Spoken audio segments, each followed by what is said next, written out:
എനിക്കൊരു ഇത് ഞാൻ എല്ലാവരോടും പറയുമായിരുന്നു കണ്ണിന് കാഴ്ച കുറയുന്നുണ്ട്. അപ്പോൾ ആൾക്കാരെന്നോട് ചോദിക്കും മോനും ഇങ്ങനെ, അപ്പോൾ എൻ്റെ കണ്ണിനും കൂടി ഇങ്ങനെ വരുമ്പോൾ എങ്ങനെ നമ്മുടെ ജീവിതം. മോനെ സുഖമാണോ?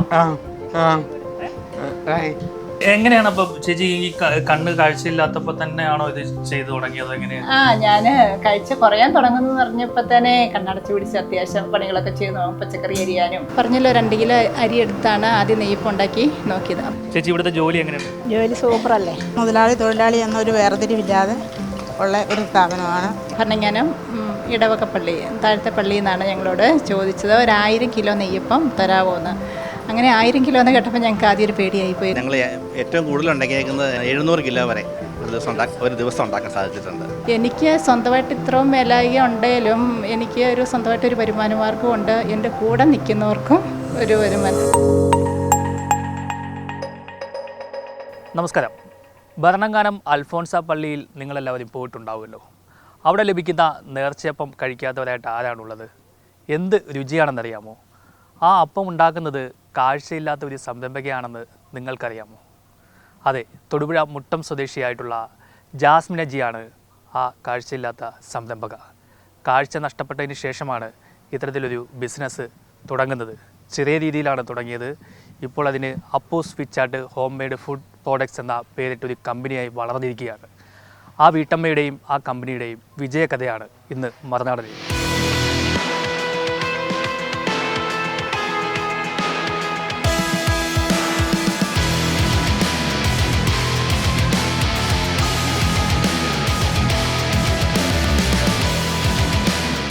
നമസ്കാരം ചേച്ചി. ചേട്ടാ നമസ്കാരം. ചേച്ചി, എങ്ങനെയാണ് ഇങ്ങനെ ഒരു സ്ഥാപനം തുടങ്ങാൻ ഇടയായ? ഇങ്ങനെ ഒരു യൂണിറ്റ് തുടങ്ങണതിനുള്ള ഒരു മനസ്സിൽ പ്ലാനൊന്നും ഇല്ലായിരുന്നു. പക്ഷെ മോന് അവനുണ്ടായി 6 മാസമായപ്പോൾ സെർബിൾ പാൾസി അസുഖമെന്ന് പറഞ്ഞു. അപ്പോൾ മുതൽ ഞങ്ങൾ പല ട്രീറ്റ്മെൻറ്റുകളുമായിട്ട് ഒത്തിരി സ്ഥലങ്ങളിൽ കൂടെ, അതായത് ആദ്യം കോട്ടയമായിരുന്നു, പിന്നെ മണിപ്പാൽ, മൈസൂർ, വയനാട്, അങ്ങനെ ഒത്തിരി സ്ഥലങ്ങളിൽ കൂടെ ട്രീറ്റ്മെൻറ്റുകളൊക്കെ ആയിട്ട് നടന്നു. മദ്രാസിലായിരുന്ന സമയത്ത് 1.5 വർഷം അവിടെ താമസിച്ച് ട്രീറ്റ്മെൻറ്റ് ചെയ്തു. ആ സമയത്ത് എൻ്റെ കണ്ണിന് ചെറുതായിട്ടൊരു പ്രശ്നം തുടങ്ങി. കാഴ്ചക്കുറവല്ല, എന്തോ ഒരു ബുദ്ധിമുട്ടുകൾ. അപ്പം കണ്ണ് ടെസ്റ്റ് ചെയ്ത് കഴിഞ്ഞപ്പോഴാണ് മദ്രാസിൽ ആ ടെസ്റ്റൊക്കെ ചെയ്ത് അന്നേരം അറിഞ്ഞു റെറ്റിനറ്റിക് പിഗ്മെൻറ്റോസ എന്ന് പറഞ്ഞ് ഒരു അസുഖം തുടങ്ങുന്നു. നെർവ് വീക്കാകാൻ തുടങ്ങുന്നു. പക്ഷേ അതൊരു 65-70 വയസ്സായിട്ടേ കാഴ്ച കുറയുള്ളൂ, ഇപ്പം കുറയല്ല എന്ന് ഡോക്ടേഴ്സ് പറഞ്ഞിരുന്നു. പക്ഷെ നമുക്ക് അന്നേരം മനസ്സിലൊരു ഇച്ചിരി ബുദ്ധിമുട്ട് തോന്നി. കാരണം മോന് അസുഖം ഇങ്ങനെ, എനിക്കിങ്ങനെ. ഞാൻ പഠിച്ചത് ബ്യൂട്ടീഷ്യൻ കോഴ്സ്, ഹോം സയൻസും തയ്യലൊക്കെ പഠിച്ച് ഡിഗ്രിക്ക് ശേഷം അങ്ങനെ സെൻറ്റർ തുടങ്ങാനായിരുന്നു എനിക്കിഷ്ടം.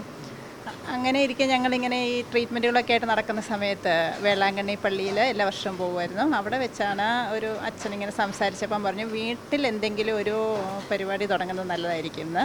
കാരണം ഞങ്ങളുടെ ഈ അവസ്ഥ വെച്ച് കുറച്ച് നാളുകൾക്ക് ശേഷം അജിക്കൊന്ന് കടയുണ്ട്. ഞാൻ വീട്ടിൽ ആദ്യമായിട്ട് കുറച്ച് നെയ്യപ്പം ഉണ്ടാക്കി നോക്കി, വെറുതെ വീട്ടാവശ്യത്തിനുണ്ടാക്കി. അപ്പോൾ അമ്മയും അജിയൊക്കെ നല്ല അഭിപ്രായം പറഞ്ഞു. കഴിഞ്ഞ് ഒന്നുകൂടെ ഉണ്ടാക്കിയപ്പോൾ അജി പറഞ്ഞു നമുക്ക് സ്വന്തമായിട്ട് കടയുണ്ടല്ലോ, എന്നാൽ നമുക്ക് കടയെ കുറച്ച് വയ്ക്കാം. അങ്ങനെ പറഞ്ഞ് ആദ്യമായിട്ട് ഒരു 20 പാക്കറ്റ്, ഞാനും എനിക്ക് സഹായത്തിന് ഒരു അടുക്കളയിൽ സഹായിക്കാണ്ട് ഒരു കുട്ടിയുണ്ടായിരുന്നു. അങ്ങനെ ഞങ്ങൾ 2 പേരും കൂടെ ഉണ്ടാക്കിയതാണ്. ഒരു 20 പാക്കറ്റ് കടയിൽ വെച്ചു ആദ്യമായിട്ട്. അത് പെട്ടെന്ന് അങ്ങ് തീർന്നു പോയി. അത് കഴിഞ്ഞപ്പോൾ വീണ്ടും ആൾക്കാർ കുറച്ച് നാൾക്ക് ശേഷം ചോദിക്കാൻ തുടങ്ങിയപ്പം വീണ്ടും ഞങ്ങൾ ഇച്ചിരി ഉണ്ടാക്കി വെച്ചു. അതും പെട്ടെന്ന് തീർന്നു. അപ്പോൾ അജി പറഞ്ഞു നമുക്കന്ന് ഇങ്ങനെ ഒരു ഇതങ്ങ് തുടങ്ങിയാലോ, അപ്പോൾ നമുക്ക് അടുക്കളയിലെ പണിയെല്ലാം കഴിഞ്ഞ് കഴിയുമ്പോൾ ഇത് ചെയ്താൽ മതി. അങ്ങനെ ഒരു ചെറിയ രീതിയിൽ ഞാൻ തന്നെ അടുക്കള സഹായത്തിനുള്ള കുട്ടിയും കൂടി തുടങ്ങിയതാണ്. അതിന് ശേഷം ആൾക്കാർ ചോദിച്ച് റൂട്ട് സെയിലായി. അങ്ങനെ ചോദിച്ചു വന്നപ്പോൾ ഞങ്ങൾ മോൻ്റെ പേരിട്ടു, അപ്പൂസ്. അവനെ വിളിക്കുന്ന അപ്പൂസ് എന്നാണ്. അങ്ങനെ അപ്പൂസ് എന്ന പേരിൽ ഒരു യൂണിറ്റ് ചെറുതായിട്ട് തുടങ്ങി. ആദ്യം യാതൊരു ഇൻവെസ്റ്റ്മെൻറ്റും ഇല്ലാതെ അടുക്കളയിൽ സാധാരണ ചീനിച്ചട്ടിയിൽ വീട്ടിൽ ഉപയോഗിക്കുന്ന പോലെ തന്നെ. അതിന് ശേഷം അളവ് ഇച്ചിരി കൂടി വന്നപ്പോൾ ഒരു സ്റ്റാഫിനെയും കൂടിയായി, പിന്നെ 2 പേരായി. അപ്പോൾ അതിന് വേണ്ട പാത്രങ്ങളൊക്കെ, സ്റ്റൗവൊക്കെ ഒരു സിംഗിൾ ബർണർ സ്റ്റൗ ആണ് ആദ്യമായിട്ട് വാങ്ങിയത്. അപ്പോൾ അതൊക്കെ വാങ്ങുന്നത് ഇതിൽ നിന്ന് കിട്ടുന്ന വരുമാനത്തിൽ നിന്നാണ്. ഇപ്പോൾ ഒരു ആദ്യം തുടങ്ങിയത് ഞാൻ പറഞ്ഞില്ല 20 പാക്കറ്റ്, അത്തേലാൻ തുടങ്ങിയ വരുമാനത്തിൽ നിന്നാണ് ഓരോ സ്റ്റൗവ് സാധനങ്ങൾ മേടിച്ച്. പിന്നെ അതിനിടയ്ക്ക് എനിക്കൊരു മുഖത്തിന് വേദനയൊക്കെ വന്നായിരുന്നു. ട്രൈജീമിനൽ ന്യൂറാൾജിയ എന്നും പറഞ്ഞ് അതിശക്തമായൊരു വേദന. ആ സമയത്ത് ഞങ്ങൾ നിർത്തി വെച്ചു. കാരണം അന്ന് ഇട്ട് കൊടുക്കുന്നതൊക്കെ ഞാനായിരുന്നു. അപ്പോൾ ആ സമയത്ത് നിർത്തി വെച്ച് അതിനുശേഷം ഒരു 2 വർഷത്തോളം അതിന് മെഡിസിൻ കഴിച്ച് പിന്നെ ആ വേദനയൊക്കെ കുറഞ്ഞ് ആ ഇടയ്ക്ക് കുറച്ച് നാളത്തേക്ക് ഞങ്ങൾ വേണ്ടെന്ന് വെച്ചു. അതിനുശേഷം വീണ്ടും തുടങ്ങി. അജിച്ചേട്ടനും ജാസ്മിൻ ചേച്ചിക്കും ഏക മകനാണുള്ളത്. അപ്പൂസ് എന്ന് വിളിക്കുന്ന അഖിൽ അജി. അഖിലിന് സെറിബ്രൽ പാൾസി രോഗം പിടിപെട്ടിരിക്കുകയാണ്. 26 വയസ്സുണ്ട്. മോനെ സുഖമാണോ? സുഖമാണോ? ആണോ? മോനിവിടെ ആന്റിമാരോടൊക്കെ സംസാരിക്കാറുണ്ടോ? എന്താണ് അവരൊക്കെ പറയുന്നത്?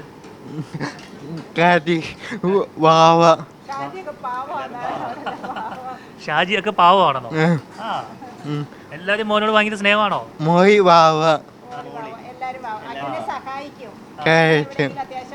അപ്പൊ ഇവിടെ ഈ ജോലിക്കാരെയൊക്കെ മോൻ നോക്കുവോ? ജോലി ചെയ്യുന്നോണ്ടോ? വഴക്ക് പറയോ? ഇവിടെ ഏറ്റവും നല്ല ജോലി ചെയ്യുന്ന ആരാ? ആ, പേരെന്താ? ആണോ? ഈ പണി എടുക്കാത്ത ആരെങ്കിലും ഉണ്ടോ ഇവിടെ?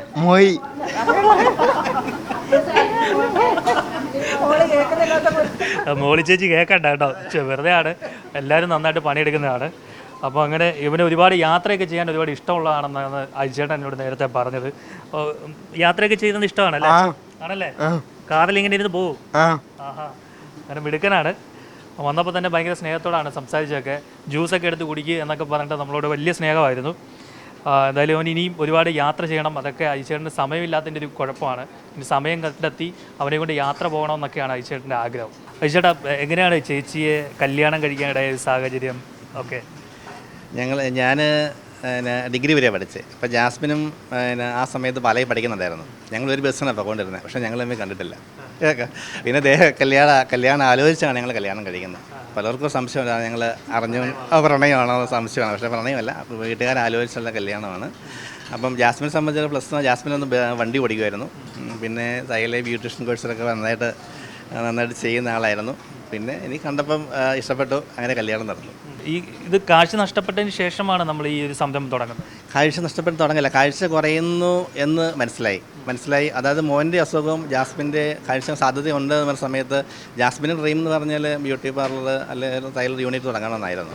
പക്ഷേ ഈ സാഹചര്യം മോശമായതുകൊണ്ട് അന്ന് വേളാങ്കണ്ണി പള്ളി വെച്ച് അച്ഛൻ പറഞ്ഞു, ഇങ്ങനെ സംരംഭം എന്തെങ്കിലും വീട്ടിൽ ചെയ്യാൻ പറ്റുക നോക്കണമെന്ന് പറഞ്ഞു. അതാണ് ഈ എന്താണെന്നൊരു ഐഡിയ ഇല്ലാത്തപ്പം ഇങ്ങനെ ദൈവമായിട്ട് കൊണ്ടുവന്നൊരു സംരംഭമാണ് ഈ ചെറിയ നെയ്യപ്പുണ്ടാക്കിയുള്ള ഇതിൻ്റെ കച്ചവടം തുടങ്ങാൻ വേളാങ്കണ്ണി പള്ളിയിൽ നിന്നുള്ള ആ മോട്ടിവേഷനാണ് നമുക്ക് തുടങ്ങാൻ സാഹചര്യം ഒരുക്കി തന്നെ.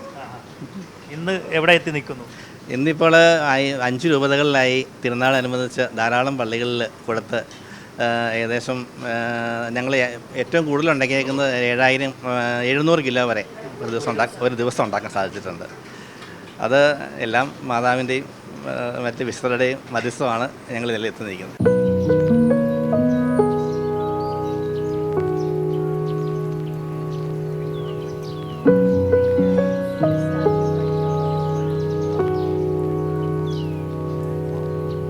ചേച്ചി, എങ്ങനെയാണ് അൽഫോൺസാമ്മയുടെ പള്ളിയിലേക്ക് നമ്മുടെ ഈ ഒരു അപ്പം എത്തുന്നത്, അവിടെ നേർച്ചയപ്പായിട്ട് കൊടുക്കാനായിട്ട്? ഒരു 2008 ആയപ്പോഴത്തേനെ ഒരു 4 സ്റ്റാഫ്, പിന്നെ എക്സ്ട്രാ 2 സ്റ്റാഫ്, അങ്ങനെയൊക്കെ ആയിരുന്നു. അവർ അവധിയുള്ളപ്പോൾ ഒരു ദിവസം 60 കിലോ, അങ്ങനെ ആഴ്ചയിൽ ഒരു 3 ദിവസമൊക്കെ ആയിരുന്നു ഉണ്ടാക്കിക്കൊണ്ടിരുന്നത്. അങ്ങനെ ഇരുന്നപ്പോഴാണ് 2008 അൽഫോൻസാമ്മ വിശുദ്ധയായി. 2009 ആദ്യത്തെ തിരുനാളിന് ഞങ്ങൾ പാല സന്ധ്യ ബേക്കറി നെയ്പ്പം കൊടുക്കുന്നുണ്ടായിരുന്നു. അപ്പോൾ സന്ധ്യ ബേക്കറി മുഖേനയാണ് ഭരണങ്ങാനം ഇടവകപ്പള്ളി താഴത്തെ പള്ളിയിൽ നിന്നാണ് ഞങ്ങളോട് ചോദിച്ചത് 1000 കിലോ നെയ്യപ്പം തരാമോ എന്ന്. അങ്ങനെ 1000 കിലോ എന്ന് കേട്ടപ്പോൾ ഞങ്ങൾക്ക് ആദ്യം ഒരു പേടിയായിപ്പോയി. കാരണം ഒരു 6 സ്റ്റാഫും ഉണ്ട്, നമ്മളൊരു ദിവസം 60 കിലോ അങ്ങനെയൊക്കെയല്ലേ ഉണ്ടാക്കുന്നത്. എന്നാലും ഞങ്ങൾ ആദ്യം സ്റ്റാഫിനോട് ഇങ്ങനെ ചോദിച്ചപ്പോൾ അവർക്കൊരു ഞെട്ടല്ലായിരുന്നു ആദ്യം. പക്ഷെ നമുക്ക് നോക്കാമെന്നും പറഞ്ഞ് ഞങ്ങൾ പെട്ടെന്ന് മുറ്റത്തൊരു പന്തലൊക്കെ ഇട്ടിട്ട് കുറച്ച് പേരെ കൂടെ പെട്ടെന്ന് പഠിപ്പിച്ചു. അതിന് വേണ്ട പാത്രങ്ങളും മേശ ഇതെല്ലാം സ്റ്റൗ എല്ലാം വാടകയ്ക്കെടുത്ത് പെട്ടെന്ന് ഞങ്ങൾ അപ്പോൾ പള്ളിയിലോട്ട് 1000 കിലോയും പിന്നെ മുകളിലത്തെ അൽഫോൻസാമ്മ പിലിഗ്രിം സെൻ്റർ അങ്ങോട്ടൊരു 200 കിലോയും കൂടെ ചോദിച്ചിട്ടുണ്ടായിരുന്നു. അങ്ങനെ 1200 കിലോയും പിന്നെ അത് കൂടാതെ കുറച്ച് കടകളിൽ കൊടുക്കുന്ന ഒരു 10-200 കിലോയും കൂടെ കൂടി ഞങ്ങളൊരു 10 ദിവസം കൊണ്ട് ആദ്യമായിട്ട് 1400 കിലോ ഉണ്ടാക്കി. അത് അന്ന് ചേച്ചിക്ക് എത്ര സ്റ്റാഫുകളുണ്ട് ഇവിടെ? അന്ന് എനിക്ക് ശരിക്കും പറഞ്ഞാൽ 6 സ്റ്റാഫാണ്. 4 പേര് സ്ഥിരം സ്റ്റാഫ് എന്ന് പറഞ്ഞ പോലെ, പിന്നെ ഒരു 2 പേര് ഇവർക്ക് ആർക്കെങ്കിലും അവധി വന്നാലാകാൻ വേണ്ടിയിട്ട് 2 പേരും കൂടെ, അങ്ങനെയാണ് ഉണ്ടായിരുന്നത് 6 പേര്. അപ്പോൾ ഈ 1200 നിർമ്മിക്കാനായിട്ട് എങ്ങനെയായിരുന്നു? അന്ന് ഒരു 14-16 പേര് 14 പേരോളം സ്റ്റാഫ് അടിയിൽ പെട്ടെന്ന് ഞങ്ങൾ കുറച്ച് പേരെയും കൂടെ പഠിപ്പിച്ചെടുത്തു. അപ്പോൾ എനിക്ക് കാണാം. ആ സമയത്ത് ഇച്ചിരി കാഴ്ചയ്ക്ക് ചെറിയ ബുദ്ധിമുട്ടുണ്ട്, പക്ഷേ കാണാൻ പറ്റുമായിരുന്നു. അപ്പം പെട്ടെന്ന് കുറച്ച് പേരെയും കൂടെ പഠിപ്പിച്ചെടുത്തു. ഞാനിത് ആദ്യം തന്നെ തുടങ്ങിയെന്ന് പറഞ്ഞാലും കുറച്ച് പേരെ ഞാനിങ്ങനെ കയ്യെ പഠിപ്പിക്കുമായിരുന്നു. കുറേ ദിവസങ്ങളിൽ കയ്യെ പിടിപ്പിച്ച് നമ്മൾ ട്രെയിനിങ് കൊടുത്ത് പഠിപ്പിച്ചാണ് എടുത്തിരുന്നത്. അപ്പോൾ കാണാവുന്ന സമയം കൊണ്ട് എനിക്കന്ന് ഒത്തിരി എളുപ്പമുണ്ടായിരുന്നു. ഞാൻ പറയും വെള്ളങ്കണ്ണി മാതാവ് ഇങ്ങനെ തോന്നിച്ചത് എനിക്ക് കാഴ്ച ഉണ്ടായിരുന്ന സമയത്ത് എന്തെങ്കിലും ഒരു പരിപാടി വീട്ടിൽ തുടങ്ങിക്കോളാൻ പറഞ്ഞാൽ മാതാവിനെ അറിയാമായിരുന്നിരിക്കും എൻ്റെ കണ്ണിനിങ്ങനെ ബുദ്ധിമുട്ട് വരും. അപ്പോൾ എല്ലാവരെയും പഠിപ്പിച്ചെടുത്തുകൊണ്ട് എൻ്റെ കാഴ്ച പോയി കഴിഞ്ഞപ്പോൾ അവർ പഠിപ്പിക്കാൻ തുടങ്ങി പുതിയതായിട്ട് വരുന്നവരെ. അന്നേരം ഞങ്ങൾ കുറച്ച് പേരെ പറഞ്ഞു, ഞാനും പെരുന്നാളിന് വേണ്ടിയിട്ട് കുറച്ച് പേരെ പെട്ടെന്ന് പഠിപ്പിച്ചെടുത്തു. അതിന് വേണ്ട സാധനങ്ങളൊക്കെ വാടകയ്ക്കെടുത്ത് ഞങ്ങൾ അത്ര ഉണ്ടാക്കി. അതിന് ശേഷം 2010 കൂടി അവർ സ്ഥിരമായിട്ട് അവിടെ കൊടുക്കാവോ എന്ന് ചോദിച്ചു ഭരണങ്ങാനം അൽഫോൻസാമ്മയുടെ പള്ളിയിലോട്ട്. അത് നമുക്ക് നല്ലൊരു മാറ്റത്തിന് വഴിതെളിച്ചു. അപ്പോഴേക്കാണ് ഞങ്ങൾ മറ്റേ വീടിനോടനുബന്ധിച്ച് തന്നെയായിരുന്നു. പിന്നെ ഞങ്ങളൊരു ഷെഡ് ഇതുപോലെ യൂണിറ്റ് പോലെ ഉണ്ടാക്കി, ഒരു 12 പേർക്ക് നിന്ന് പണിയാവുന്ന രീതിയിൽ. അതിനുശേഷം ഞങ്ങൾ പൊടിക്കുന്നതൊക്കെ അന്ന് വണ്ടിക്ക് കൊടുത്തിട്ട് മില്ലിൽ കൊണ്ടുപോയി അരി പൊടിപ്പിക്കുമായിരുന്നു. അതിനുശേഷം നമ്മളൊരു മില്ല് സ്വന്തമായിട്ട് വാങ്ങി. പിന്നെ ഇത് കുഴയ്ക്കാനായിട്ട് മിക്സിംഗ് മെഷീൻ വാങ്ങി. പിന്നെ ഒരു ചെറിയ ജനറേറ്റർ. ഇപ്പോൾ എല്ലാം ഓരോ ഘട്ടം ഘട്ടമായിട്ട് ഇതിൽ നിന്ന് വളരുന്നതനുസരിച്ചാണ് നമ്മൾ ഇതെല്ലാം യൂണിറ്റ് എല്ലാം വലുതാക്കിക്കൊണ്ടിരുന്നത്. പിന്നെ ഇത് റോസ്റ്റർ മെഷീൻ വാങ്ങി.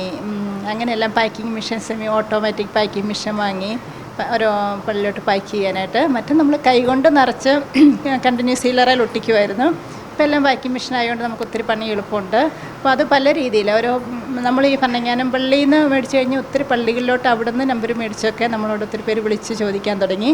ഇപ്പോൾ ഒത്തിരി വിശുദ്ധന്മാർക്ക് അൽഫോൻസാമ്മ കൂടാതെ മാന്നാനത്ത് ചാവറയച്ചനുണ്ട്, കുറവിലങ്ങാട് മാതാവിൻ്റെ പള്ളിയിലോട്ടുണ്ട് സ്ഥിരമായിട്ടുള്ള ഓർഡർ. അത് ആദ്യ വെള്ളിയാഴ്ചയൊക്കെ കൂടുതൽ. പിന്നെ എല്ലാ തിരുനാളിനും. പിന്നെ ഈ കാഞ്ഞിരപ്പള്ളി മാതാവിൻ്റെ നാഗപ്പുഴ, അതിരമ്പുഴ, അങ്ങനെ ഒത്തിരി ചങ്ങനാശ്ശേരി, കാവുകാട്ട് പിതാവ്, കുരിയാളശ്ശേരി പിതാവിൻ്റെയൊക്കെ ചാത്തത്തിന്. പിന്നെ ഒത്തിരിയേറെ പള്ളികളിൽ അജി പറഞ്ഞല്ലോ 5 രൂപതകളിൽ അങ്ങനെ പള്ളികളിൽ കൊടുക്കുന്നുണ്ട്. അതെല്ലാം വേറെ വേറെ കവർ അടിച്ച് പാക്കിംഗ് ആയിട്ടാണ് കൊടുക്കുന്നത്. അതുകൂടാതെ കുറച്ച് കടകൾ, ഇപ്പോൾ ഒരു 20% കടകളിലായിട്ട് കൊടുക്കുക. പിന്നെ ബാക്കിയെല്ലാം പള്ളികളിലാണ് കൊടുക്കുക. പിന്നെ ഇവിടെ ലോക്കൽ ഒത്തിരി ആൾക്കാർ വന്ന് മേടിക്കുന്നുണ്ട്. നമുക്കിവിടെ എന്നും ഉണ്ടെന്ന് അറിയാവുന്നുണ്ട്, എല്ലാ ദിവസവും പണിയുണ്ട്. അപ്പം ആൾക്കാർ ഇവിടെ വന്ന് മേടിച്ചുകൊണ്ട് പോകുന്ന ഒത്തിരി ഈ നമ്മുടെ ക്രിസ്ത്യൻസിൻ്റെയൊക്കെ ചരമദിനം, ചരമവാർഷികം വരുമ്പോൾ അങ്ങനെ. പിന്നെ പിള്ളേരൊക്കെ വിദേശത്തോട്ട് പോകുന്നവരുടെ. പിന്നെ ഇപ്പോൾ ഒത്തിരി പേര് ഓരോ വീടുകളിൽ പോകുമ്പോൾ ഗിഫ്റ്റ് കൊടുക്കാനായിട്ട് അങ്ങനെ വന്ന് ഇപ്പം മേടിച്ചിട്ട് പോകുന്നുണ്ട്. അൽഫോൻസാമ്മയുടെ അടുത്ത് കൊടുത്തതാണ് വലിയൊരു വഴിത്തിരിവായി മാറി. ശരിക്കും അങ്ങനെ ഞാൻ പറയും മാതാവ് തോന്നിച്ചെന്നു. ഇപ്പം ഞങ്ങൾ ഒത്തിരി ഇങ്ങനെ പള്ളികളിലായിട്ട് വിശുദ്ധന്മാരായിട്ട് കൊണ്ടു നടക്കുന്നു. അതിനുശേഷം 2008 എൻ്റെ കാഴ്ച ഞാൻ പറഞ്ഞു കുറയാൻ തുടങ്ങി. അപ്പോഴും കാണാമായിരുന്നു, പക്ഷേ അങ്ങനെ കുറയാൻ തുടങ്ങിക്കഴിഞ്ഞപ്പം എനിക്കൊരു ഇത് ഞാൻ എല്ലാവരോടും പറയുമായിരുന്നു കണ്ണിന് കാഴ്ച കുറയുന്നുണ്ട്. അപ്പം ആൾക്കാരെന്നോട് ചോദിക്കും മോനും ഇങ്ങനെ. അപ്പോൾ എൻ്റെ കണ്ണിനും കൂടി ഇങ്ങനെ വരുമ്പോൾ എങ്ങനെ നമ്മുടെ ജീവിതം എന്ന് പറഞ്ഞു കഴിഞ്ഞാൽ ഞങ്ങളൊരു ഒറ്റപ്പെടലിൻ്റെ ബാക്കി കുഴപ്പമില്ല, സാമ്പത്തിക വലിയ കുഴപ്പമില്ലാതെ മുന്നോട്ട് പോകും. പക്ഷെ നമ്മളൊരു ഒറ്റപ്പെടലിൻ്റെ ഇതിലോട്ട് വരുമല്ലോ അങ്ങനെ.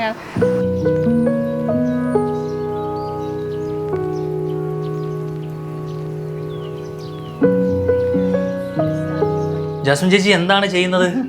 ഞാൻ ഇച്ചിരി സാലഡ് അരിയാനായിട്ട് ഒരു സവാള അരിഞ്ഞേക്കാൻ നിർത്തണ്ടായിരുന്നേ. കൈമുറിയത്തില്ലേ? ഇല്ല, അത് കുഴപ്പമില്ല, അതൊക്കെ അറിയാം. നമുക്ക് അത്യാവശ്യം പണികളൊക്കെ ചെയ്യുമല്ലോ, അതുകൊണ്ട്. എങ്ങനെയാണ് അപ്പൊ ചേച്ചി ഈ കണ്ണ് കാഴ്ചയില്ലാത്തപ്പോ തന്നെയാണോ ഇത് ചെയ്തു തുടങ്ങിയത്? എങ്ങനെയാണ്? ഞാൻ കാഴ്ച കുറയാൻ തുടങ്ങുന്നു പറഞ്ഞപ്പോ തന്നെ കണ്ണടച്ച് പിടിച്ച് അത്യാവശ്യം പണികളൊക്കെ ചെയ്തു. പച്ചക്കറി അരിയാനും അങ്ങനെയെല്ലാം ചക്കയൊക്കെ കിന്നാനോ കപ്പ് ഞുറുക്കാനൊക്കെ ഇറച്ചി ഞുറുക്കാനൊക്കെ. അപ്പൊ ഇപ്പൊ അത് കുഴപ്പമൊന്നും ഇല്ല, ബുദ്ധിമുട്ടൊന്നും ഇല്ലാതെ. ശരിക്കും പൂർണ്ണമായിട്ടും കണ്ണ് കാണില്ല? ഇല്ല, കാണത്തില്ല. ഇപ്പൊ 13 വർഷമായി. അപ്പൊ എല്ലാം കറക്റ്റ് ആയിട്ട് അരിയും? അത്യാവശ്യം കുഴപ്പമില്ലാതെ. അപ്പൊ ഇവിടെ ഇരിക്കുന്ന ഈ പൊടികളൊക്കെ നേരത്തെ പറഞ്ഞ പൊടികളൊക്കെ പെട്ടെന്ന് അറിയാൻ കഴിയുന്നത് അതെങ്ങനെ ഐഡന്റിഫൈ? ഞാനൊരു ക്രമമായിട്ട് മുളക് പൊടി, മല്ലിപ്പൊടി, മഞ്ഞൾ പൊടി, അങ്ങനെ ഗരം മസാല, അങ്ങനെയെല്ലാം ക്രമമായിട്ടേ വെക്കുള്ളൂ. കടുക്, ഉലുവ, ജീരകം, അങ്ങനെ ഒരു ക്രമമായിട്ട് വെക്കുമ്പോൾ നമുക്കറിയാം. പിന്നെ ഞാൻ അതെടുത്ത് അതിന്റെ അടപ്പ് തുറക്കുമ്പോൾ നമുക്ക് അതിന്റെ സ്മെല്ല് വരും. നമുക്ക് കാണത്തില്ലാത്തപ്പം ചെറു ചെവിക്കും മൂക്കിനൊക്കെ നമ്മള് ശ്രദ്ധ കൂടുതൽ കിട്ടുവേ.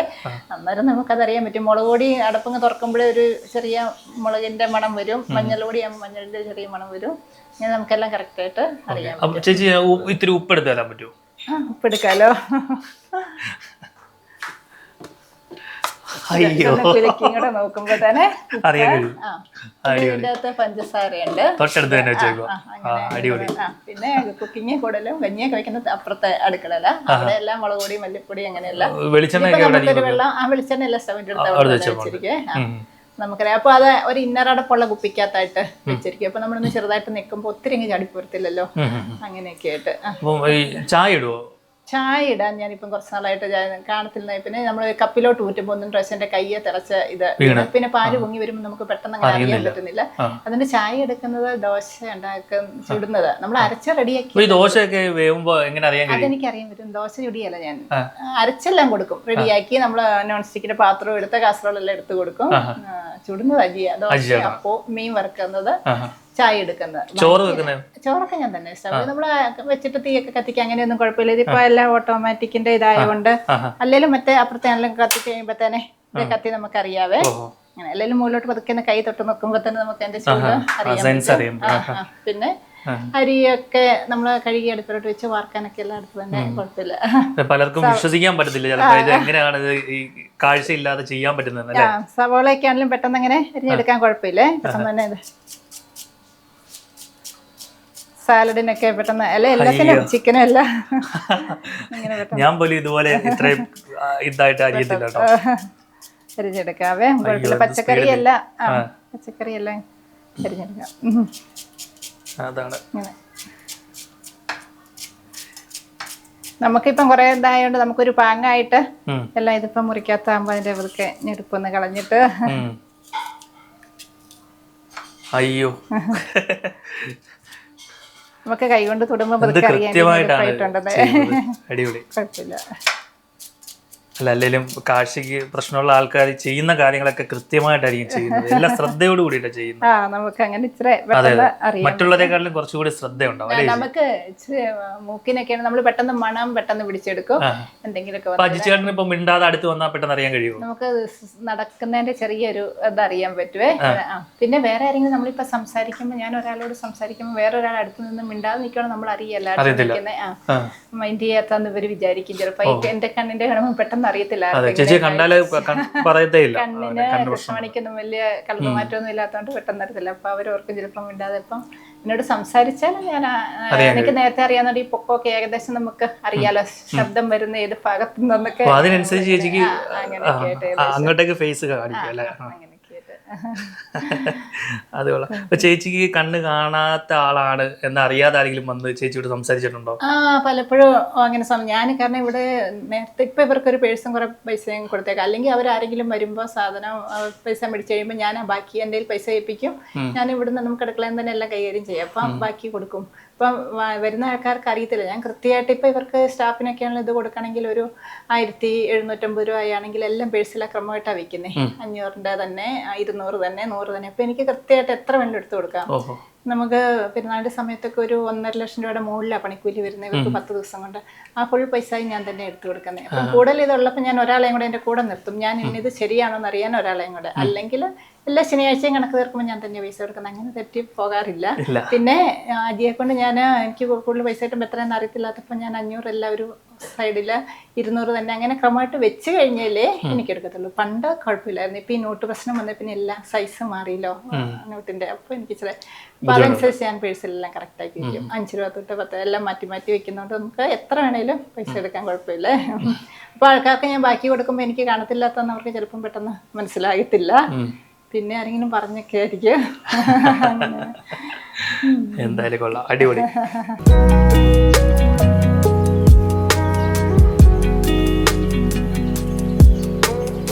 നെയ്യപ്പം ഉണ്ടാക്കുന്ന യൂണിറ്റിലാണ് ഇവിടെ ചേച്ചിമാരൊക്കെ നെയ്യപ്പം ഇങ്ങനെ എണ്ണയിലേക്ക് ഇട്ട് അത് ഉണ്ടാക്കിക്കൊണ്ടിരിക്കുകയാണ്.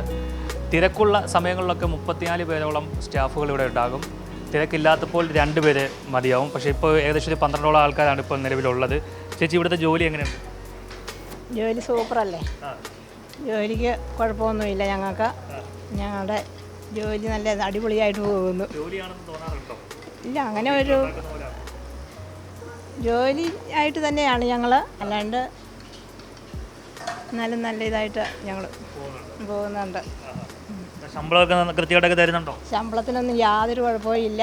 പണിയെടുത്താൽ കൂലി ഉടനെ ആഴ്ച കൂലി ഉണ്ട്. ചേച്ചി, ഇതൊരു ഭാഗ്യമായിട്ട് കണക്കാക്കുന്നുണ്ടോ? കാരണം വിശുദ്ധന്മാർക്ക് വേണ്ടിയിട്ട് കണക്കാക്കുന്നുണ്ട്. ഞങ്ങൾക്ക് ഇവിടെ വന്നതിന് ഒത്തിരി സമ്പാദ്യശീലങ്ങൾ പഠിപ്പിച്ചു. പിന്നെ എന്നെയൊക്കെ ആണെങ്കിൽ ഒരു വലിയ അപകടത്തിൽ നിന്ന് രക്ഷിച്ചു മാഡം. ഇവിടെ എന്നാ ജോലി ചെയ്തുകൊണ്ടിരുന്ന ഇടയ്ക്ക് തേങ്ങ അരയ്ക്കുമായിരുന്നേ.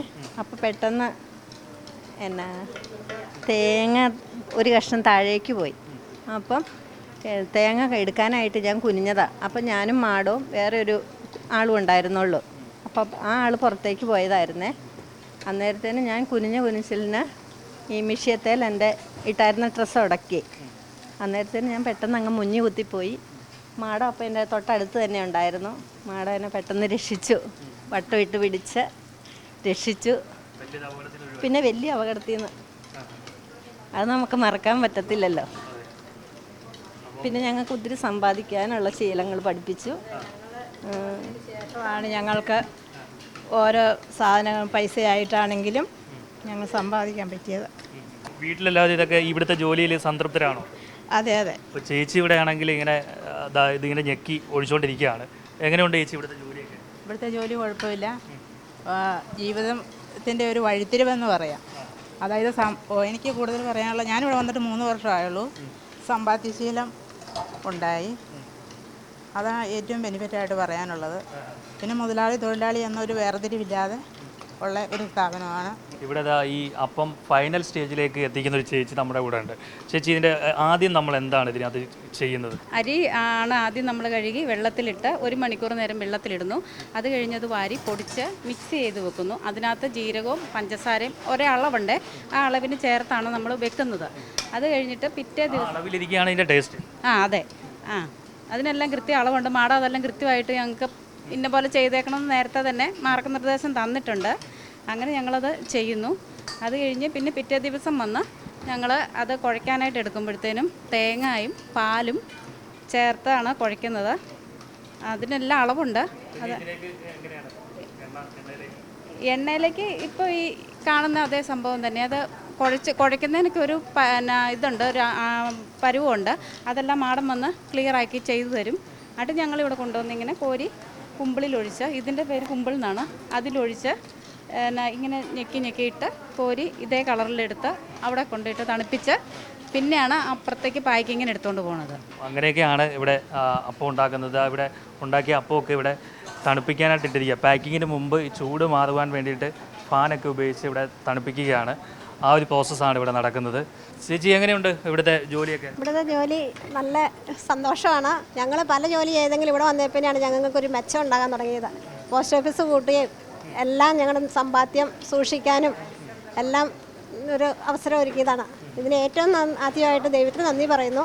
അതോടൊപ്പം തന്നെ ഇവിടെ ഞങ്ങൾക്ക് ഈ ജോലി തന്ന ജാസ്മിൻ ചേച്ചിനും അയച്ചേട്ടനെ ഞങ്ങൾക്ക് എന്ത് കാര്യം എപ്പോൾ പറയാനും ഞങ്ങൾ കൂട്ടായിട്ട്, അല്ലാതെ ഒരു മുതലാളി തൊഴിലാളി എന്നുള്ള വേർതിരിവോടെ അല്ല കാണുന്നത്. സ്നേഹത്തോടെ സന്തോഷത്തോടെ ഞങ്ങൾ മുമ്പോട്ട് പോകുന്നു. അതെ, എല്ലാവരും സ്റ്റാഫുകളൊക്കെ തന്നെ വലിയ സന്തോഷത്തിൽ തന്നെയാണ് ഇവിടെ ജോലി ചെയ്യുന്നത്. ഒരു കുടുംബം എങ്ങനെയാണോ അതുപോലെ തന്നെയാണ് ഇവിടെയുള്ള ജോലിക്കാരും ജോലി ചെയ്യുന്നത്. ജാസ്മിൻ ചേച്ചിക്കും അയച്ചേട്ടനുമൊപ്പം 20 വർഷമായി ഉള്ള 2 പേരുണ്ട് ഇവിടെ. വിജയമ്മ എന്ന ചേച്ചിയും മോളി എന്ന ചേച്ചിയുമാണ്. ചേച്ചി 20 വർഷം കൂടെ നിന്നതാണ്. തുടക്കം എങ്ങനെയായിരുന്നു? ഇവിടെ എങ്ങനെയാണ് ഇപ്പം ഈ നിമിഷം? അന്ന് മുതൽ ഇന്ന് വരെ ഒന്നും പറയാനില്ല. സന്തോഷമായിട്ടുള്ള കാര്യങ്ങൾ മാത്രമേ ഉള്ളൂ. ഒരു ദുഃഖവും വിഷമങ്ങൾ ബുദ്ധിമുട്ടും ഒന്നും ഉണ്ടായിട്ടില്ല. ഞങ്ങളുടെ വീട് പോലെ ഞങ്ങൾ കൂടുതൽ സമയം ഇവിടെയാണ്. ഞങ്ങളുടെ വീട്ടിൽ ചിലവാക്കുന്നതിനേക്കാളും കൂടുതൽ സമയങ്ങൾ ഇവിടെയാണ് ചിലവാക്കുന്നത്. ഇവിടുത്തെ സന്തോഷവും ഇതൊക്കെയാണ് ഞങ്ങൾക്ക് ഏറ്റവും കൂടുതൽ ഇത്. വീട്ടിൽ ചെന്ന അത്ര സന്തോഷമൊന്നുമില്ല. അങ്ങനെയൊക്കെ സന്തോഷമായിട്ട് ഇവിടെ വരുമ്പോൾ ഞങ്ങൾ പോകുന്നു. വേറെ ഇപ്പോൾ ഞങ്ങൾക്ക് പ്രത്യേകിച്ച് ഒന്നും പറയാനൊന്നുമില്ല, കുറ്റങ്ങളായിട്ടൊന്നും പറയാനില്ല. കുറ്റം പറയാനുള്ളത് അല്ല, ഒന്നും പറയാനില്ല ഞങ്ങൾക്ക്. ഒരു കാര്യം പറയാനില്ല. ഞങ്ങൾക്കെല്ലാം നല്ല അനുഭവങ്ങൾ മാത്രമുള്ള സന്തോഷം. മോളി ചേച്ചിയുണ്ട്. മോളി ചേച്ചി, എന്താണ് ഇവിടുത്തെ വിശേഷം? 20 വർഷത്തെ വിശേഷം എങ്ങനെയാണ്? വിശേഷം എന്ന് പറഞ്ഞാൽ ഞങ്ങൾക്ക് ഭയങ്കര സന്തോഷമുള്ള കാര്യമാണ്. ഞങ്ങൾക്ക് ഒരു ദിവസം ഇവിടെ വന്നില്ലെങ്കിൽ ഞങ്ങൾക്ക് ഉറക്കം വരത്തില്ല. അന്നേരം വിളിക്കും ഞങ്ങൾ ജാസ്മിനെ, ഞങ്ങളെ മറന്നുപോയോ, ഞങ്ങളെ വിളിക്കുന്നില്ലേ, അപ്പോൾ നമുക്ക് പണി വരുന്നുണ്ടെന്നൊക്കെ പറഞ്ഞ് ഞങ്ങളോട് വലിയ സന്തോഷമായിട്ട്, കൊച്ചാണേലും ഞങ്ങളോട് ഭയങ്കര സന്തോഷമായിട്ട് കാര്യം മാനേജരാ, ഞങ്ങളുടെ മുതലാളിയാ എന്നൊക്കെ ഞങ്ങളും കൊച്ചിനോടും പറയും, കൊച്ചി ഞങ്ങളോടും പറയും. ഞങ്ങൾ കൂട്ടും കൂടി ഒരു കുടുംബം പോണൊക്കെ ഞങ്ങൾ കഴിഞ്ഞു പോകുന്ന. ഞങ്ങൾക്ക് ഒരുപാട് സമ്പാദ്യങ്ങളൊക്കെ ഇവിടുന്ന് ഞങ്ങൾക്ക് നിക്ഷേപിക്കാനൊക്കെ സാധിച്ചിട്ടുണ്ട്. അങ്ങനെ സന്തോഷമായിട്ട് ഇവിടെ വന്നാലേ ഞങ്ങൾക്കൊരു സന്തോഷമുള്ളൂ. ഇവിടെയാണ് ഞങ്ങൾ രാവിലെ ഇവിടെ വരുന്നു, വൈകിട്ട് പോകുന്നു. അവിടെ വീട്ടിൽ പോയി ഉറങ്ങുന്നെന്ന് മാത്രമേ ഉള്ളൂ. ജീവിതം ഇവിടെയാണ്. ഇവരോട് കൂടെ ഒരു 20 വർഷമായിട്ട് ഞങ്ങളുടെ മക്കളുടെ കൂടെ പോലും ഇത്രയും ജീവിക്കുന്നില്ല. ഇവരാണ് ഞങ്ങളുടെ കുടുംബം.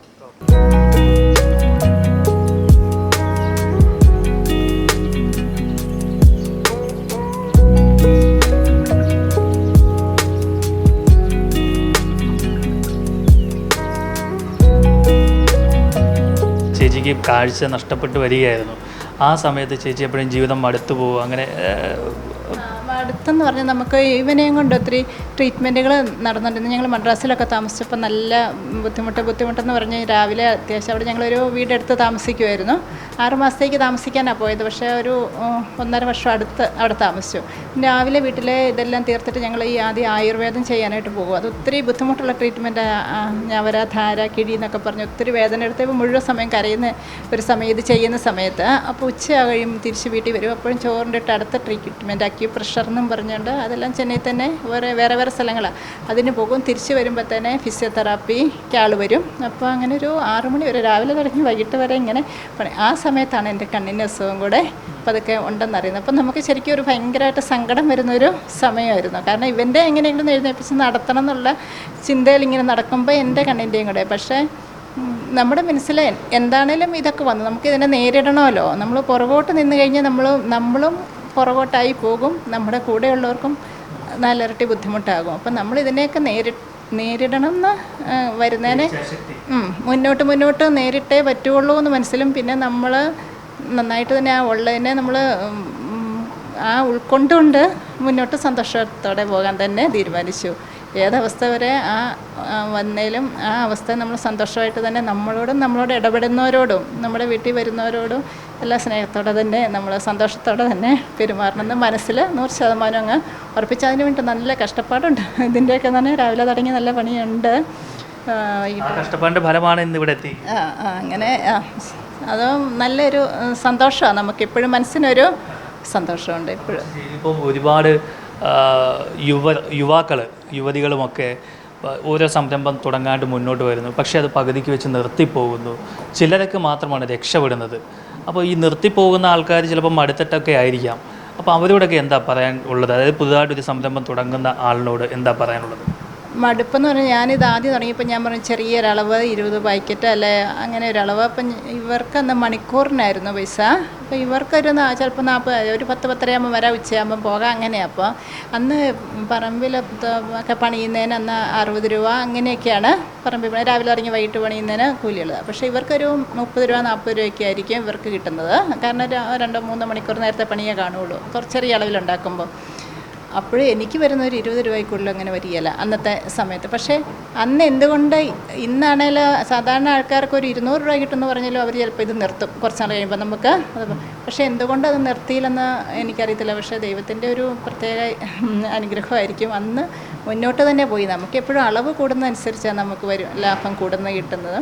അപ്പോൾ അത് നിർത്തിപ്പോയാൽ 7 പണ്ടത്തെ നിന്ന് പോയേനെ. അപ്പോൾ അത് മുന്നോട്ട് തന്നെ കൊണ്ടുപോകാൻ എന്തോ മനസ്സങ്ങ് ഉറപ്പിച്ച് തീരുമാനിച്ച് നമുക്ക്. കാരണം നമ്മുടെ എല്ലാ അടുക്കളപ്പണിയും തീർന്നിട്ടുള്ള സമയത്താണ് നമ്മളിത് രാവിലെ എല്ലാ പണിയും തീർത്തിട്ടുള്ള സമയത്താണ് ചെയ്യുന്നത്. അപ്പം നമുക്കിതൊരു എക്സ്ട്രാ ഇങ്ങനെ അങ്ങ് അതിൽ നിന്ന് വളർന്ന് വന്നത്. നമുക്ക് നിർത്തിപ്പോകാനാണ് 7 മണി. നമ്മൾ ഒത്തിരി ലാഭം പ്രതീക്ഷിച്ചല്ല ഇത്, ഒത്തിരി നേട്ടമല്ല. നമുക്ക് ഒരു കുഴപ്പമില്ലാത്ത രീതിയിലുണ്ട്, വരുമാനമുണ്ട് നമ്മുടെ കൂടെ. അപ്പോൾ ഇത് മുന്നോട്ട് തന്നെ കൊണ്ടുപോകാൻ തീരുമാനിച്ചു. അല്ലെങ്കിൽ ഞങ്ങളുടെ ജീവിതം ശരിക്കും ഒരു ഡിപ്രഷനിലോട്ട് വരാനുള്ള സാധ്യതകളെല്ലാം ഉണ്ട്. കാരണം അതെ അങ്ങനെ പോയേനെ. ഇപ്പം ഇതൊരു ഉണർവായിട്ട് ഇപ്പം പലയിടത്തും ക്ലാസ് എടുക്കാനൊക്കെ ആയിട്ട് ഞാൻ ഇങ്ങനെ പോകാറുണ്ട്. പിന്നെ ഒത്തിരി അവാർഡുകളൊക്കെ കിട്ടിയിട്ടുണ്ട്. അപ്പോൾ ഇതെല്ലാം കാരണം. ആർക്കൊക്കെയാണ് ഈ ക്ലാസ് എടുക്കാൻ പോയിട്ടുള്ളത്? ആദ്യമായിട്ട് ക്ലാസ് എടുക്കാൻ പോയതൊക്കെ എവിടെയാണ്? ഞാൻ ആദ്യമായിട്ട് എനിക്കറിയില്ല, IIM-ലാണ് വലിയ കോഴിക്കോട്. എനിക്കത് അറിയത്തില്ലായിരുന്നു, ഇത്രയും വലിയ സംഭവം എന്നറിയാണ്ടാണ് പോയത്. അവിടെ പോയി ക്ലാസ് എടുത്തപ്പോൾ അത് നമ്മുടെ കേരളത്തിലുള്ളവർ അന്ന് ഇല്ലായിരുന്നു. 27 പേരുടെ ഒരു ഇതായിരുന്നു. യങ് വുമൺ എൻ്റർപ്രണർ ഫ്രണ്ട്ഷിപ്പ് എന്ന് പറഞ്ഞൊരു പ്രോഗ്രാമായിരുന്നു ബ്രിട്ടീഷ് കൗൺസിലിൻ്റെ. അന്ന് ഇത് പോയപ്പോൾ ഒരു 27 പേര് മലയാളികൾ ആരും ഇല്ലായിരുന്നു, പുറത്തുനിന്നുള്ളവർ. അപ്പം ഞങ്ങളുടെ ഒരു ചേച്ചിയുടെ കസിൻ ഉണ്ടായിരുന്നു അവിടെ. അപ്പോൾ അത് ഞാൻ മലയാളത്തിൽ തന്നെയാണ് പറഞ്ഞത്. അവർ ഇംഗ്ലീഷിൽ ട്രാൻസ്ലേറ്റ് ചെയ്ത് കൊടുക്കുകയത്. അന്ന് അവിടെ ഒരു MSW കഴിഞ്ഞൊരു പുള്ളിക്കാരത്തി ഉണ്ടായിരുന്നു. അപ്പോൾ എൻ്റെ ക്ലാസ് 1 മണിക്കൂർ ക്ലാസ് എന്ന് പറഞ്ഞാൽ പോയത് 1.5 മണിക്കൂറോളം ക്ലാസ് എടുത്തു. വൈകിട്ടായിരുന്നു, രാത്രിയിൽ 6 മണി തുടങ്ങി. അപ്പോൾ അത് ക്ലാസ് എടുത്ത് കഴിഞ്ഞപ്പോൾ ഞാൻ ആദ്യമായിട്ടാണ് ഇങ്ങനെ പോകുന്നത്. അപ്പോൾ ഒരു മണിക്കൂർ ഇങ്ങനെ നമ്മൾ എങ്ങനെ ഈ ഒരു സംരംഭം നടത്തുന്നു, അതെങ്ങനെ വിജയിപ്പിച്ച് മുന്നോട്ട് കൊണ്ടുപോകാം, പിന്നെ നമ്മുടെ ജീവിതാനുഭവം കൂടെ പറഞ്ഞിട്ടുള്ള ഒരു ക്ലാസ്സായിരുന്നു.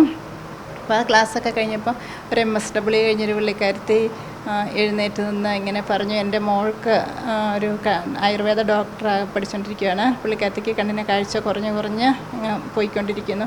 അപ്പം അതിന് ഭയങ്കര സങ്കടമാണ്, ഞാൻ ഇനി മരിച്ചു പോകത്തേ ഉള്ളൂ, ഇങ്ങനെ ജീവിക്കാൻ പാടാന്ന് പറഞ്ഞ് അങ്ങനെ സങ്കടപ്പെട്ടിരിക്കുന്ന ഒരു ആളുടെ അമ്മയായിരുന്നു അന്ന് ക്ലാസ്സിനവിടെ വന്നത്. അപ്പോൾ അത് വന്നിങ്ങനെ കെട്ടിപ്പിടിച്ച് ഉമ്മയൊക്കെ തന്നിട്ട് ക്ലാസ് കഴിഞ്ഞപ്പോഴത്തേനെ ഓടി വന്ന് പറഞ്ഞു, എനിക്ക് എൻ്റെ മോളോട് പറയാനൊരു കാര്യമുണ്ട് എന്നൊക്കെ പറഞ്ഞുകൊണ്ട് ഇത് ഞാൻ ചെന്ന് പറയും, ഞങ്ങളുടെ ജീവിതത്തിന് ഭയങ്കര പ്രതീക്ഷ തന്ന ആളാന്നൊക്കെ പറഞ്ഞുകൊണ്ട് അതൊക്കെ നമ്മുടെ ജീവിതത്തിൽ ഒരിക്കലും മറക്കാനാവാത്തൊരു സംഭവമായിട്ട്. കാരണം നമ്മുടെ ജീവിതം വേറൊരാൾക്ക് അതുപോലെ വനിതയിൽ വന്നിട്ടുണ്ടായിരുന്നു. അപ്പോൾ വനിത വന്നപ്പോൾ എനിക്ക് കുറേ ലെറ്ററുകളും ഫോണൊക്കെ വന്നിട്ടുണ്ടായിരുന്നു. കാരണം നമ്മുടെ ജീവിതം അടുത്തിരിക്കുന്ന ഒത്തിരി പേർക്ക് നമ്മളൊരു പ്രോത്സാഹനമായിട്ട് മോട്ടിവേഷനായിട്ട് മാറുന്നുണ്ടെന്ന് പറഞ്ഞ് അങ്ങനെ ഒത്തിരി പേരുടെ ഇത് വരുമ്പം നമ്മൾ വിചാരിക്കും, ഞാൻ ആദ്യമൊക്കെ എനിക്ക് ഇച്ചിരി ഇത് പോകാനൊക്കെ മടിയുണ്ട്. അന്നേരം ഞാൻ ഓർക്കും നമ്മുടെ ജീവിതം ഇത് ദൈവം തന്നേക്കുന്ന ഒരു ഇത് വേറൊരാളോട് പറയുമ്പോൾ ഒത്തിരി പേരുടെ മനസ്സിനൊരു വിഷമിച്ചിരിക്കുന്നവർക്ക് ഒരു പ്രചോദനമാകാൻ സാധിക്കുമെങ്കിൽ അത് നമ്മുടെ ജീവിതത്തിൻ്റെ ഒരു നല്ല കാര്യമാണല്ലോ എന്ന് വിചാരിച്ച് അങ്ങനെ പോകും. ഈ കാഴ്ച ഇല്ലെങ്കിൽ ഇവിടുത്തെ എല്ലാ സ്ഥലങ്ങളും പരിചിതമാണ്. അതെ ഇവരുടെ മാവെല്ലാം മിക്സ് ചെയ്ത് കൊടുക്കുന്നത് ഞാൻ. ഇപ്പം അൽഫോൻസാമ്മയുടെ പെരുന്നാളിനൊക്കെ ഒരു 600 കിലോ, ഏറ്റവും കൂടുതൽ 700 കിലോ ഉണ്ടാക്കിയത് നമുക്ക് കൂടുതൽ പെട്ടെന്ന് ഉണ്ടാക്കേണ്ടി വരുന്നതുകൊണ്ട് അങ്ങനെ ഉണ്ടാക്കിയത്. അല്ലെങ്കിൽ 550-600 കിലോയ്ക്ക് ഇടയ്ക്കൊക്കെയാണ് ഒരു ദിവസം ഞങ്ങൾ ഉണ്ടാക്കുന്നത്. അത് മുഴുവൻ മാവ് റെഡിയാക്കി കൊടുക്കുന്നത് ഞാൻ. ആളുകൾ സഹായത്തിന് കൂടെ കാണും, പക്ഷേ അതിൻ്റെ പാകവും പരവും ഇപ്പം എന്നും എല്ലാ ദിവസവും രാവിലെ ഞാനാണ് മാവ് റെഡിയാക്കി കൊടുക്കുന്നത്. പിന്നെ ഈ കൂടെ കാണും, നമ്മൾ 2008 കണ്ണിന് സർജറി ചെയ്തായിരുന്നു കാറ്ററാക്റ്റിന്. അതിനുശേഷം സ്റ്റൗവിൻ്റെ അടുത്ത് നിൽക്കാറില്ല. പക്ഷേ ഇവിടെ നെയ്പ്പിടുന്നിടത്തൊക്കെ നമുക്ക് എടുക്കുമ്പോൾ അറിയാം അതിന് വലിപ്പം കൂടുതലുണ്ടോ. നമുക്കൊരു നോർമൽ 8 ഗ്രാമാണ് ഒരെണ്ണം വരേണ്ടത്. അതിന് വലിപ്പം കൂടുതലുണ്ടോ, ഉള്ളു വെന്തിട്ടുണ്ടോ എന്നൊക്കെ നമുക്ക് മുറിച്ച് നോക്കുമ്പോൾ അറിയാൻ പറ്റും. പിന്നെ തിരക്കുള്ള സമയത്ത് പാക്കിങ്ങിനൊക്കെ കൂടും, നിറച്ച് കൊടുക്കാനും ഇങ്ങനെ ഹാൻഡ് മെഷീനിൽ ഒട്ടിക്കണേലൊക്കെ അതൊക്കെ ചെയ്ത് കൊടുക്കാൻ സാധിക്കും. പിന്നെ മോൻ്റെ കാര്യങ്ങളെല്ലാം നമ്മൾ ചെയ്ത് കൊടുക്കണം, അവന് ഡ്രസ്സ് മാറിക്കണം, ഭക്ഷണം വാരി കൊടുക്കണം, അങ്ങനത്തെ അതെല്ലാം അത്യാവശ്യം ചെയ്യും. പിന്നെ എല്ലാത്തിനും സപ്പോർട്ടായിട്ട് അജി ഞാൻ ഇവിടെ നെയ്യപ്പത്തിൻ്റെ അകത്ത് നമ്മൾ ഇതുണ്ടാക്കുക, പാക്ക് ചെയ്യുക, കൊണ്ടുപോകുന്നതോടെ വരെയുള്ള ഉത്തരവാദിത്വമാണ് കൂടുതൽ. പിന്നെ ഇവരുടെ കണക്ക് കാര്യങ്ങളെല്ലാം നോക്കുന്നത് ഞാനാണ്. പിന്നെ പുറത്തോട്ട് കൊണ്ടുപോയി കഴിഞ്ഞാൽ കൂടുതൽ വലിയ ഓർഡറുകളൊക്കെ അജി കൂടുതൽ കൊണ്ടുപോയി കൊടുക്കും, വലിയ ഓർഡറായിട്ടുള്ളതൊക്കെ. അതിൻ്റെ ഈ GSTയുടെ കണക്ക് ഇങ്ങനത്തെ എല്ലാം നോക്കുന്നത് അജിയ. പിന്നെ മെഷീൻ കംപ്ലൈൻ്റ് ഒക്കെ ഉണ്ടെങ്കിൽ നോക്കാൻ അജിയ. ചേച്ചി ഇപ്പം ഈ അപ്പത്തിൻ്റെ ഒരു കൂട്ട് പഠിപ്പിച്ചു തന്നത് ആരാണ്? എൻ്റെ അമ്മച്ചി നേരത്തെ ഞാൻ 10ൽ പഠിക്കുമ്പോൾ മരിച്ചു പോയതാണ്. അന്നേരം അവിടെ അമ്മച്ചി അടുത്ത അമ്മച്ചിയുടെ കൂട്ടുകാർ ഇവരൊക്കെ വന്നാണ് നെയ്യപ്പം ആണ്ടിന് വേണ്ടിയിട്ട് നെയ്യപ്പം ഉണ്ടാക്കുന്നത്. അപ്പം നമ്മൾ കണ്ടിട്ടുണ്ട്, കൂടെയൊക്കെ പൊടിയൊക്കെ പൊടിക്കുന്നിടത്തൊക്കെ കൂടി അങ്ങനെയൊക്കെ കണ്ടിട്ടുണ്ടെന്നേ ഉള്ളൂ, അല്ലാതെ തന്നെ ഉണ്ടാക്കിയിട്ടില്ലായിരുന്നു. അപ്പോൾ ഇവിടെ വന്നു കഴിഞ്ഞ് വെറുതെ കുറച്ച് നെയ്യപ്പം ഉണ്ടാക്കി വീട്ടിലെ ആവശ്യത്തിന് വേണ്ടി വെറുതെ ആദ്യമായിട്ട് ഉണ്ടാക്കി നോക്കിയത്. അപ്പം ചേച്ചിമാരോട് ഞാൻ ചുമ്മാ ഒന്നുകൂടെ അളവൊക്കെ ഒന്ന് ചോദിച്ച്, പക്ഷേ അതിൽ നിന്നെല്ലാം ഒരു മാറ്റം വരുത്തി. ആ രീതി ആയില്ല, ഇപ്പം വേറൊരു വ്യത്യാസത്തിലാണ് കുഴയ്ക്കുന്നതും. നമ്മൾ എൻ്റെ അകത്ത് അന്നൊക്കെ കുറച്ച് പാലൊക്കെ ഒരു അയവിന് വേണ്ടി, ഇപ്പം നമ്മൾ മുഴുവൻ ഇതിൻ്റെ അകത്ത് പാലിൻ്റെ അകത്താണ് കുഴയ്ക്കുന്നതൊക്കെ. മിക്സി മാവ് കുഴയ്ക്കുമ്പോൾ വെള്ളം ചേർക്കാറില്ല, അങ്ങനെ പാലിൻ്റെ അകത്ത് കുഴച്ചപ്പോൾ എല്ലാവരും മാറ്റം വരുത്തി. കുഴപ്പമില്ല, ഇതെന്തോ ഒരു അത്ഭുതം പോലെ നടക്കുന്നെന്ന് എനിക്ക് തോന്നുന്നു. കാരണം നമ്മളിതെല്ലാം എങ്ങനെ ഉണ്ടാക്കിയും വലിയ കുഴപ്പമില്ല. നമ്മളല്ലെങ്കിൽ പാലൊക്കെ ചേർത്താൽ ദിവസം കുഴച്ച് വെച്ചാൽ കംപ്ലൈൻ്റ് ഒക്കെ വരാതെ ഇതെല്ലാം ഒരു പ്രശ്നമില്ലാതെ അങ്ങ് പോകുന്നുണ്ട്. എത്ര ദിവസം വരെ നമ്മുടെ ഈ അപ്പം കേടുകൂടാതിരിക്കും? ഒരു 10-11 ദിവസമൊക്കെ, 11-12 ദിവസമൊക്കെ കേടാകത്തില്ല. പക്ഷേ നേരത്തെ ഒരു 5-6 ദിവസമൊക്കെ നല്ല സോഫ്റ്റായിട്ടിരിക്കുമായിരുന്നു. ഇപ്പോൾ അരിയുടെ വ്യത്യാസത്തിന് വെച്ച് നമ്മൾ പല അരികളും എടുത്ത് പരീക്ഷിച്ച് നോക്കുന്നുണ്ട്. പക്ഷേ എന്നാലും ഒരു 3-4 ദിവസം കഴിയുമ്പോൾ സോഫ്റ്റ്നെസ് കുറഞ്ഞു വരും. പക്ഷേ അത് നമ്മൾ ഒന്ന് ഓവൻ്റെ അകത്തോട്ട് വെക്കുകയോ അല്ലെങ്കിൽ വിദേശത്തോട്ടൊക്കെ കൊണ്ടുവന്ന് 2 വർഷം വരെയൊക്കെ ഫ്രിഡ്ജിൽ വെക്കുന്നത്. നമ്മളൊന്ന് ഓവൻ്റെ അകത്ത് വെച്ച് അല്ലെങ്കിൽ സ്റ്റീമറിൻ്റെ അകത്ത് വെച്ചൊന്ന് ജസ്റ്റ് ഒന്ന് ചൂടാക്കി കഴിഞ്ഞാൽ പുത്തം പോലെ ഫ്രഷായിട്ട് തന്നെ ഇരിക്കും. ചേച്ചിക്ക് ഇപ്പോൾ കാഴ്ച നഷ്ടപ്പെട്ടതിന് ശേഷം കാര്യങ്ങൾ എന്തൊക്കെ ബുദ്ധിമുട്ടുകളാണ് നേരിടേണ്ടി വരുന്നത്? കാഴ്ച 2011 കാഴ്ച പൂർണ്ണമായിട്ടും പോയായിരുന്നു. അപ്പോൾ അതിന് ശേഷം നമുക്ക് പുറത്തോട്ട് ഇറങ്ങാം. വീടിൻ്റെ അകത്തോടെയുള്ള എല്ലാ കാര്യങ്ങളും കുഴപ്പമില്ല. പക്ഷേ ഞാൻ മുറ്റത്തോട്ട് പുറത്തോട്ട് ഇറങ്ങിക്കഴിഞ്ഞാൽ ഇവരുടെ ആരുടെങ്കിലും ഒരു കയ്യെ പിടിക്കും. കാരണം നമുക്ക് അതുപോലെ പണി തുടങ്ങിക്കഴിഞ്ഞ് കൂടുതൽ പണിയുള്ള സമയത്തൊക്കെ ഈ ഷെഡിൽ കൂടി ആണെങ്കിലും ഞാൻ ഒരാളുടെ കയ്യെ പിടിച്ച് അങ്ങോട്ടും ഇങ്ങോട്ടും. അല്ല രാവിലെയൊക്കെ കുഴപ്പമില്ല. അല്ലെങ്കിൽ എന്തെങ്കിലും പാത്രങ്ങളോ സാധനങ്ങളോ വഴി വെച്ചാൽ ഞാൻ കാണുന്നില്ലല്ലോ, അതെല്ലാം തട്ടി വീഴാതിരിക്കാനൊക്കെ ആയിട്ടും ഇപ്പോൾ ഒരു 13 വർഷമായിട്ട് ഒരിടത്തും വീഴാതെ എല്ലാം പോകുന്നുണ്ട്. ഒരിക്കലും അങ്ങനെയൊന്നും സംഭവിച്ചിട്ടില്ല. പിന്നെ പുറത്തോട്ട് നമ്മുടെ വീടിന് പുറത്ത് എവിടെയെങ്കിലും യാത്ര പോകണമെങ്കിൽ ഞങ്ങൾക്കൊരു സഹായം, എനിക്കൊരു കൈ വേണം. അതുണ്ടെങ്കിൽ അതിലേയും പോകാം, ഒരു കൈ പിടിച്ചേ പോകാൻ പറ്റത്തുള്ളൂ. അങ്ങനെയൊക്കെയേ ഉള്ളൂ. അല്ലാതെ വീട്ടിൽ ആഹാരമൊക്കെ പാകം ചെയ്യുന്ന ചേച്ചി തന്നെയാണ്? ഇപ്പം എല്ലാം തന്നെ ചെയ്യുന്നത്.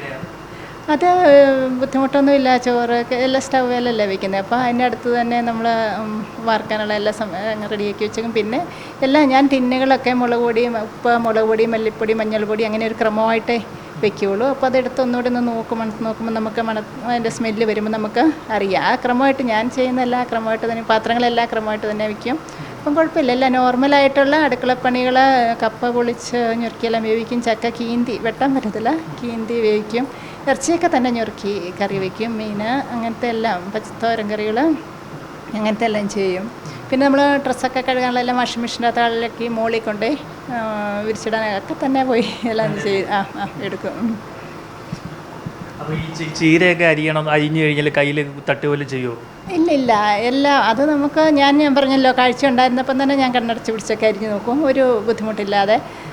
പച്ചക്കറികളെല്ലാം, പയറോ എന്ത് വേണേലും, തേങ്ങ ചിരണ്ടുന്നത്, അങ്ങനത്തെ എല്ലാ പണികളും തന്നെ ചെയ്യാൻ പറ്റും. കാഴ്ച ഉള്ളവർ പോലും അരിഞ്ഞു കഴിഞ്ഞാൽ കൈ മുറിയുന്ന ഒരു കാലഘട്ടമാണ് ഇപ്പോൾ. അപ്പോൾ ചേച്ചിക്ക് ഇപ്പോൾ കാഴ്ചയില്ലാത്ത സമയത്ത് പോലും ചേച്ചി അത് കൈ തട്ടാതെ തന്നെ അരിയുന്നുണ്ട് അല്ലേ? എല്ലാം ചെയ്യാൻ പറ്റും.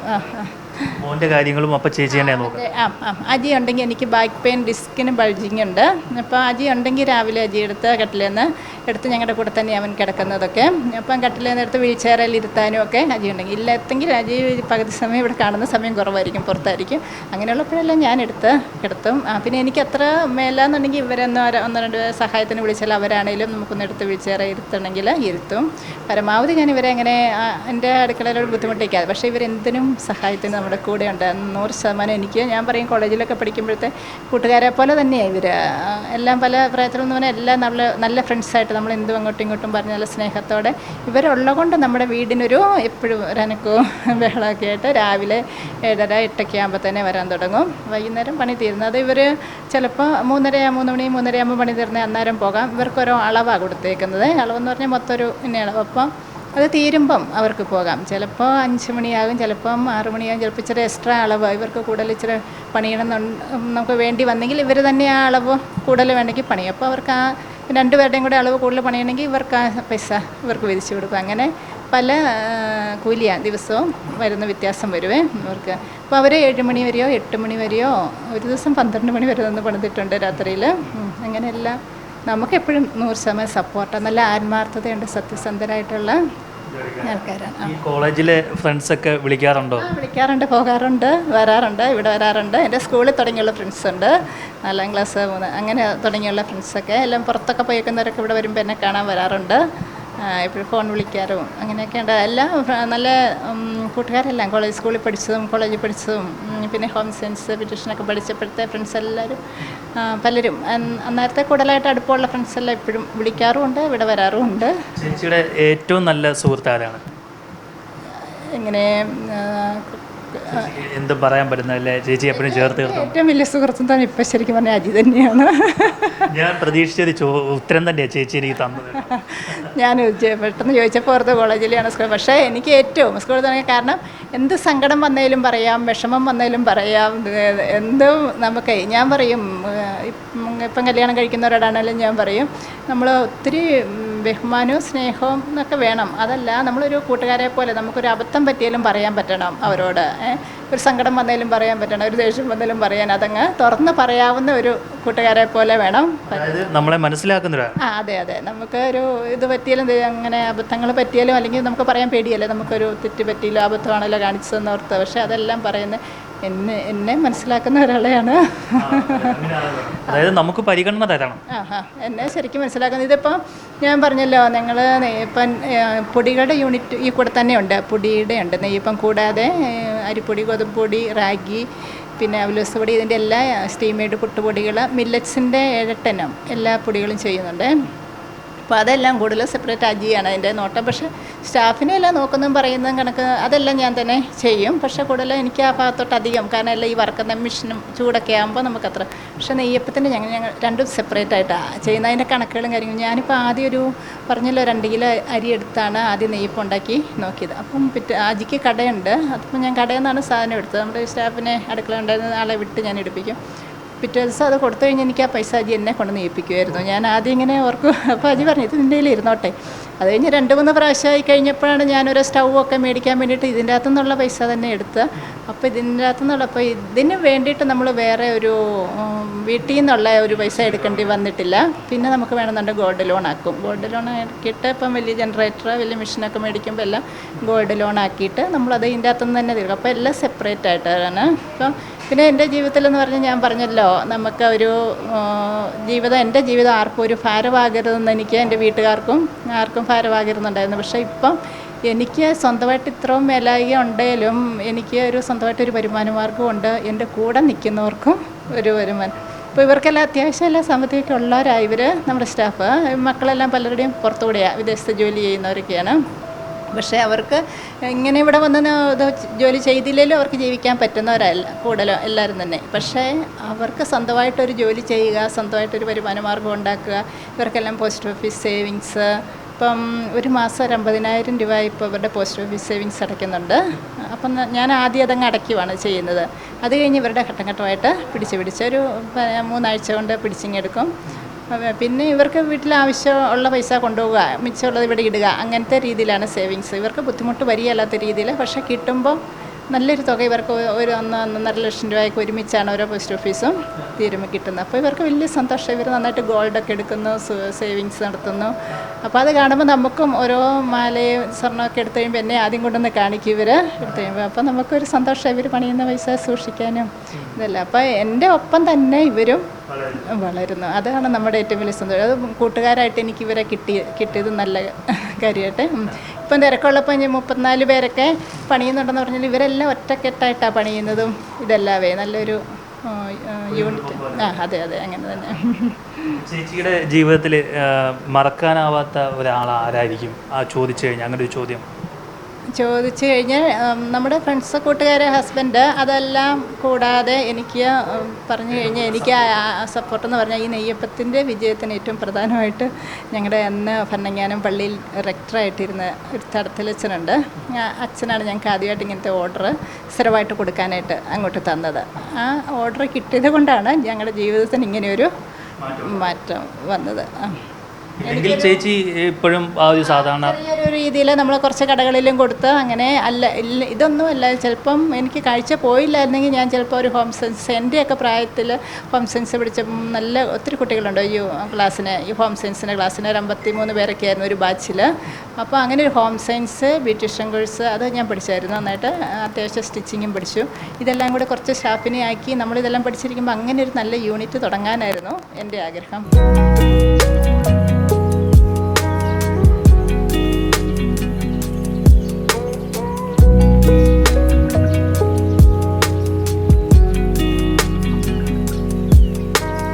നമ്മൾ ജാസ്മിൻ ചേച്ചിയെയും ഐച്ചേട്ടനെയും കാണുവാനായിട്ട് ഇവിടെ എത്തിയപ്പോഴാണ് അറിയുന്നത് ഇന്ന് അവരുടെ വിവാഹ വാർഷികമാണ്. 27ാം വിവാഹ വാർഷികം. ഇന്ന് വെള്ളിയാഴ്ചയാണ്. അപ്പം ഇന്നിവിടെ നമ്മൾ വന്നതിനെ തുടർന്ന് അവരൊരു കേക്കൊക്കെ മുറിക്കാമെന്ന് പറഞ്ഞു. അങ്ങനെ ഒരു കേക്കൊക്കെ മേടിച്ച് ഇവിടെ സെറ്റാക്കിയിട്ടുണ്ട്. അപ്പം നമുക്ക് അവരുടെ ഒരു ആനിവേഴ്സറിയിൽ കൂടി ഒന്ന് പങ്കെടുക്കാം.